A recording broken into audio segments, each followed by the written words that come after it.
What's really different about the Snowden leaks is both the extent of the information and the extent of the data that was revealed, and the fact that things that activists and surveillance experts and privacy advocates have known and been concerned about for a long time, that there's now evidence to demonstrate what people who follow these issues have always known is there. But now we know it and we can see it.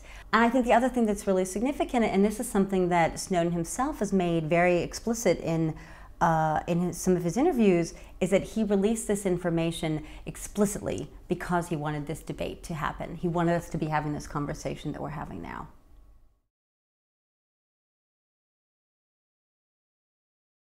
The Freedom of Information Acts are a really critical vehicle for the general public, again, for citizens, and also especially for journalists to be able to get access to certain kinds of information and have a mechanism for transparency in a government. In this case, we're talking about information flows in multiple directions. We're talking about what we have the right to know from the government, what they know about us, and other kinds of government policies, what kind of transparency can we expect from the state, and what the state has the right to collect about us, and have all this data that's just waiting to either be looked into or stored, in perpetuity.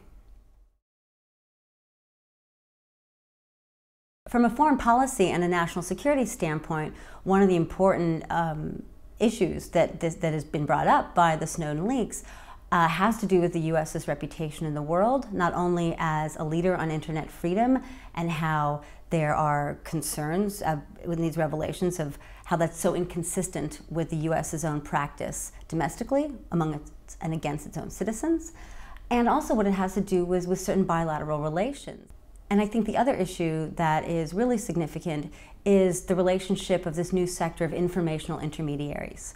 The government doesn't collect this data through the old-fashioned means of bugging people's homes or their, or wiretapping devices. A lot of this data gathering, most of this data gathering, is done through getting information that's already out there, collecting data from the companies that we do business with on an everyday basis and that we're reliant on for our everyday communication.